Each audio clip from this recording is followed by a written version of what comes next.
Good afternoon, everybody. We're going to start today's discussion, which is going to discuss one of the crucial developments in the world recently, which is the rise of anti-Semitism. Very, very painful thing to see. Very painful that one of the biggest pop stars in the world said, "I like Hitler." And not okay, so he said it, he's one person, but he has millions of followers, and people are pressing like on that. People are liking his message. And where is this coming from? So I'm not going to answer all those questions, obviously. It's a very, very deep question, but I just want to put in some context. Some of the commentaries from our Torah portion, which discuss this, and just to gain their insight in general into this topic.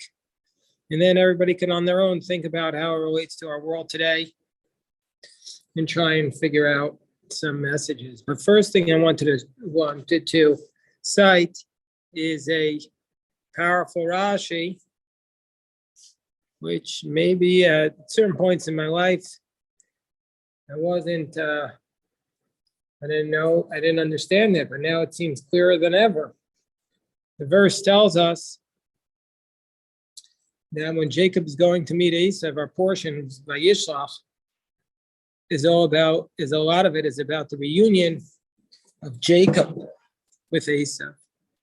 Esau, in rabbinic literature, represents Rome, represents the antagonists of the Jewish people, the destroyers of the temple. So the verse states that when Jacob goes to greet Esau, it says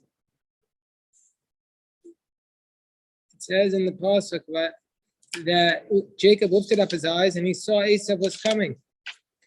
And then in verse 4, in chapter 33, verse 4, it says, Vayaratz Esau l'krato. Esau ran to greet him.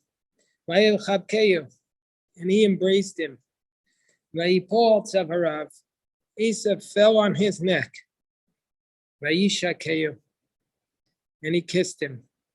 Vayivku, and they cried. The word Vayishakeyu has dots above each letter of the word Vayishakeyu. There's a dot above each of the letters. So Rashi oftentimes will tell us what these dots signify.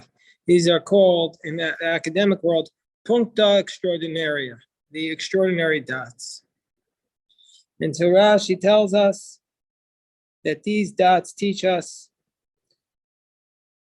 something, but there's a dispute about what they mean. So one interpretation is that he didn't kiss him with all of his heart. But another interpretation says Rashi, Amar Rabbi Shimon ben Yochai, that the great Tana Rabbi Shimon ben Yochai taught, halacha it is a known halacha, meaning it's a matter of Jewish law. Biyadua she'esav sonel Yaakov, that Esav hates Jacob. It is a known matter of Jewish law that Esav hates Jacob. But at that moment, it just so happened to be that his mercy was aroused, and he kissed him with all of his heart.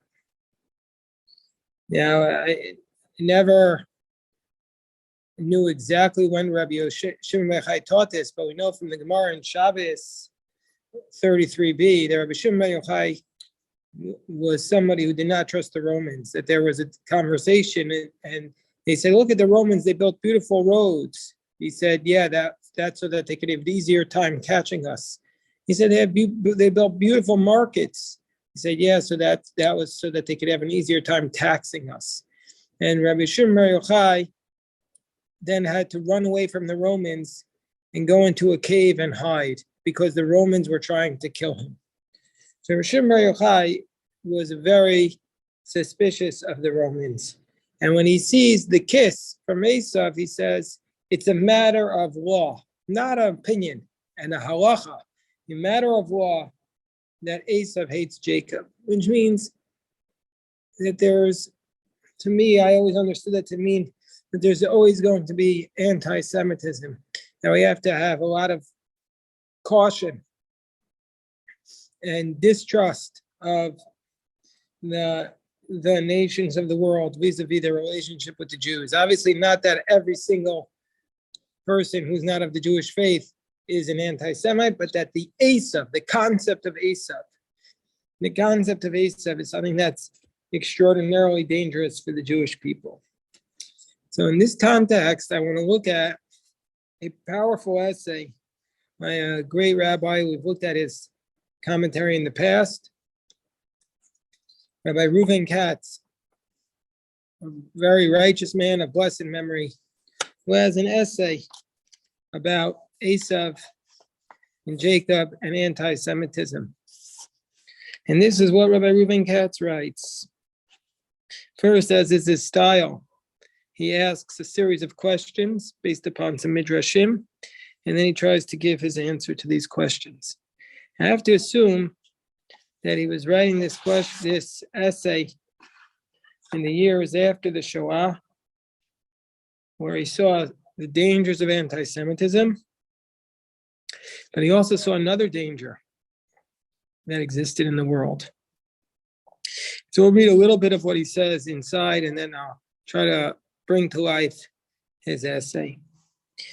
He says, first of all, it says in the verse in chapter 32, verse 8, that when Jacob was going out to meet Esav, when Jacob heard that Esav was coming to meet him with 400 men, it says, Vayira Yaakov Ma'od, that Jacob was very afraid, Vayetzer lo, and he was distressed. Vayachatz es ha'am asher ito l'shnei machanot, and Jacob divided the camp that was with him into two camps. Jacob divided the people that were with him into two camps. So why did he do that? He did that because he said, if one camp will be destroyed, the other one will survive.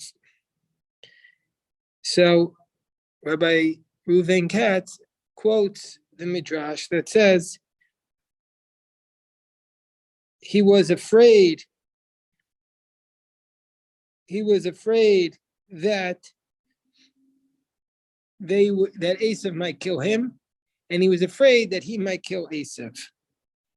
That's the first midrash that he cites. He says, what does this mean? He was afraid that Esav might kill him, but he was also afraid that he might end up killing Esav. Then he quotes another verse that I read a second ago. It says, just before he meets Esav, it says, he lifts up his eyes. Jacob lifts up his eyes. Jacob lifts up his eyes and he sees. And he, behold, Esav is coming with 400 men. So what does this verse mean? The Midrash tells us at that moment that Jacob lifted up his eyes out of fear. At that moment, Jacob lifted up his eyes and he was afraid. He was afraid that Esav not kill him, and he saw Esav far away. And he lifts up his eyes to God, and he cries, and he requests mercy before God at that moment. And he requests that God heard his prayers. At that moment, God listened to Esav, and God listened to Jacob, and God heard his prayers. And he promised Jacob that he would save him from all of his distress in the merits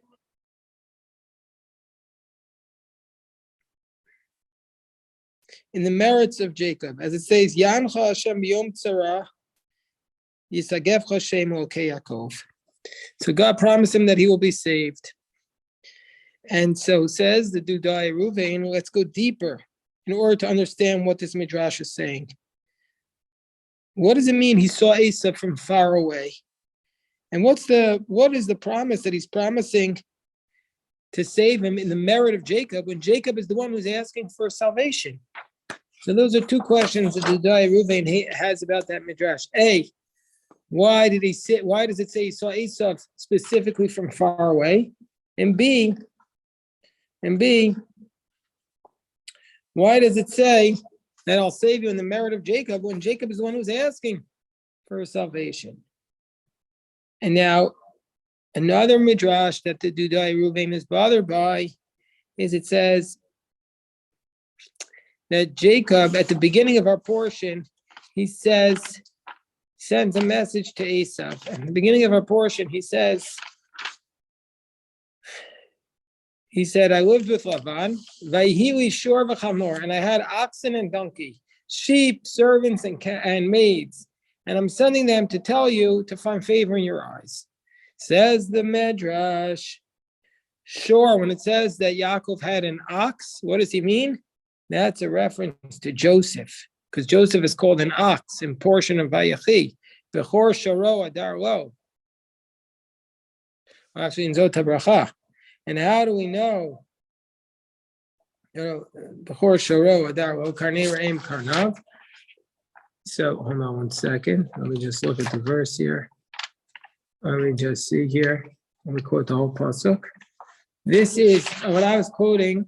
That was from Zot HaBracha, but I only have the Chumash here for Bereshis, so I'm not going to cite it. But Yosef is called an ox. And what's chamor? A chamor is a reference to a donkey, as chamor is Yisachar. That's a reference to Yisachar because it says Yisachar chamor garim. So the Midrash says the grandson of Joseph was standing up to destroy Amalek. Who's the grandson of Joseph who was fighting against Amalek? That's Joshua. It says that Joshua defeated Amalek. And the children of Yisachar, they were the ones who were studying Torah. So they were the ones who were studying Torah. And the servant, that's a reference to David. David says, I am your servant. And the Shifcha is Abigail. So this asks Dudai Reuven, he says, I don't understand what this Midrash is saying. What does it mean Jacob is referring when he's battling Esav? What does it mean he's battling Esav with Joseph and Yisachar? It seems so random. What is the message of that statement of the Midrash? What is the message of that statement of the Midrash? The Dudai Reuven is going to raise another two Midrashim. Next one is Jacob recites a prayer to God. He says to God, save me, please. Hatzileni nai. Looks out to God, and he looks up to God. He says, please save me. Let me say the whole pasuk. And he says,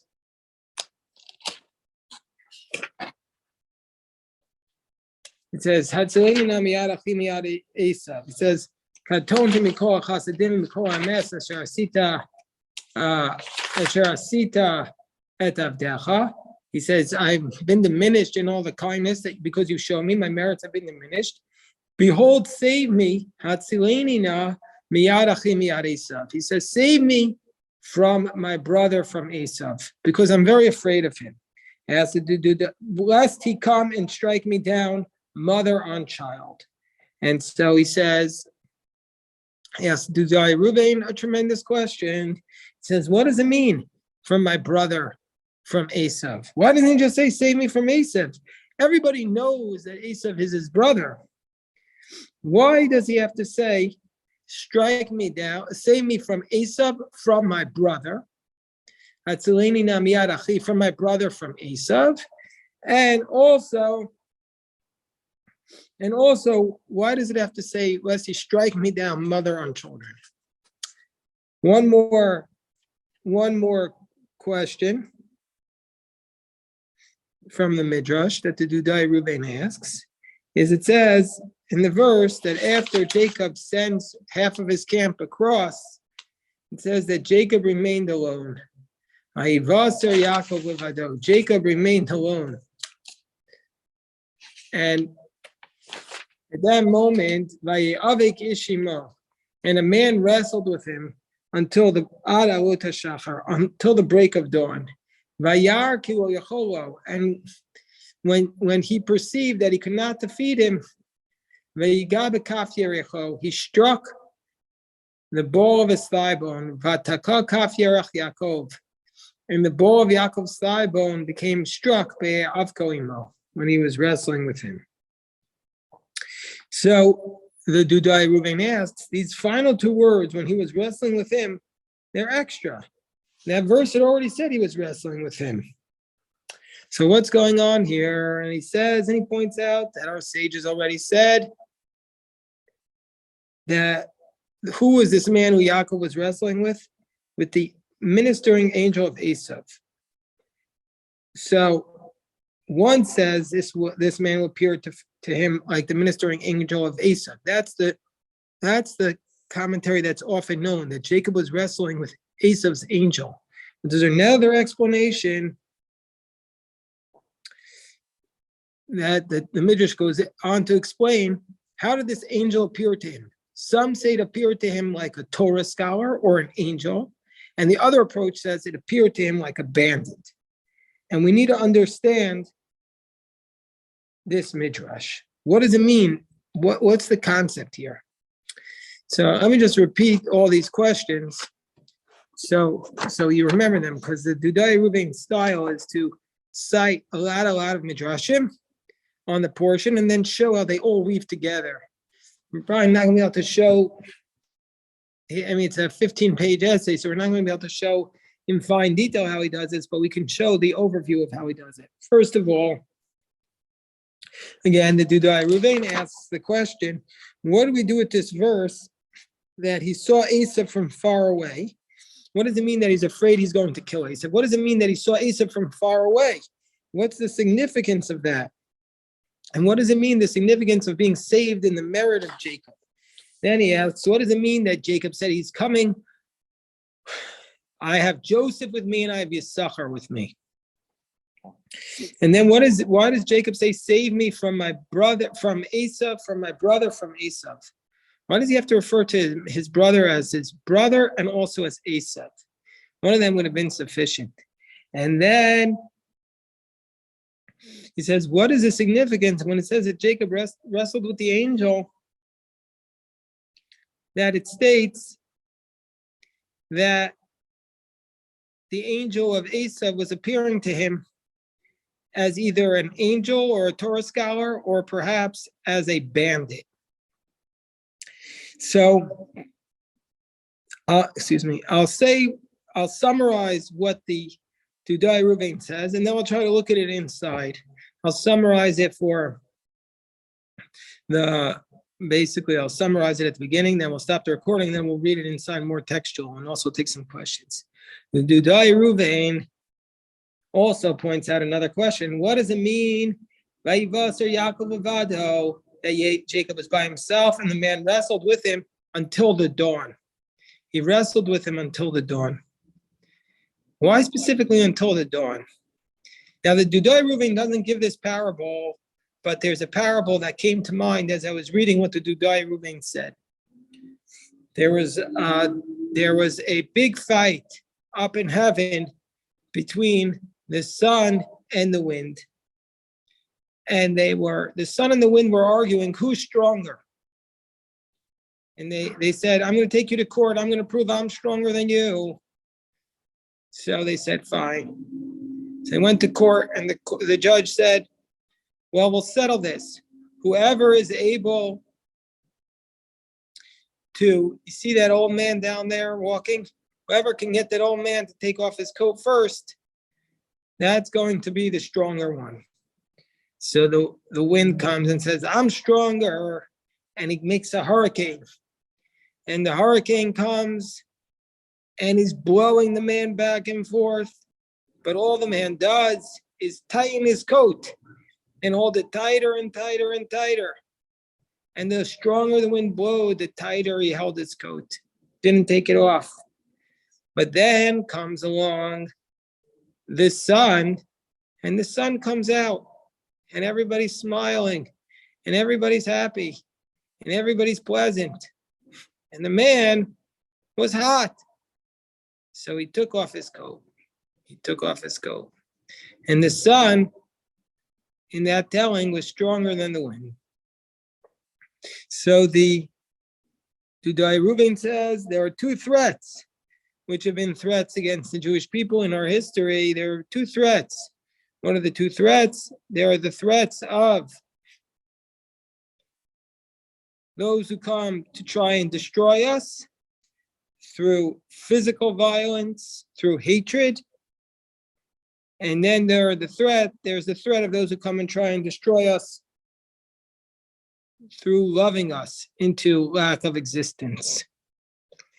And the Dudai Reuven is saying that this is what Jacob was referring to. He said, "Save me from my brother, from Esau." He could come at me as my brother. That'll be just as much a danger as if he comes at me as Esau. Both of them are trying to annihilate me. And this is the threat of Rome, trying to annihilate me from either direction. He could come at me. Why is he saying? Till the dawn, meaning till the sun comes up. He saved me from that threat, from the threat of the sun, from the threat of not only of Esau threatening to destroy me physically, but the threat of being wiped away as he's seeing this encounter with Esau. And this is why it's referring to why he says, "I'm coming at you with Joseph and Yisachar." What does Joseph represent? Joseph represents the one who has been able to thrive even when he was facing the Egyptian society. He was completely a member of Egyptian society, but he was able to maintain his dedication to the law. He was able to maintain his Yiddishkeit, whereas Yisachar represents the one who studies Torah all day in the Beis Medrash, the one who was able to survive through Torah study. And so therefore,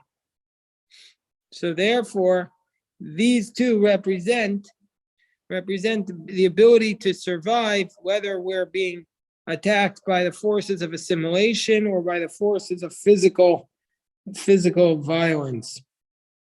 And that's why he says to Dudai Reuven, the Midrash talks about the angels, that the angel of Esau appeared in two guises.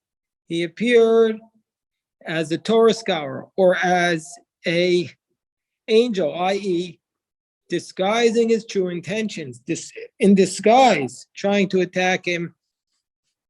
And he also appeared as a bandit. And what is a bigger threat? The bigger threat is not always the frontal threat. And so that's the upshot of what the Dudai Reuven was saying. He's saying, we have now gotten past Hitler, who killed so many, but don't forget, even without Hitler, there's another threat to our existence, and that's the threat of wiping away of who we are at our core, of what we're about, of what we stand for. That's the threat of assimilation. That's what he was saying, and we'll look into it in more depth by reading his text, but I just wanted to introduce it with that and take some questions.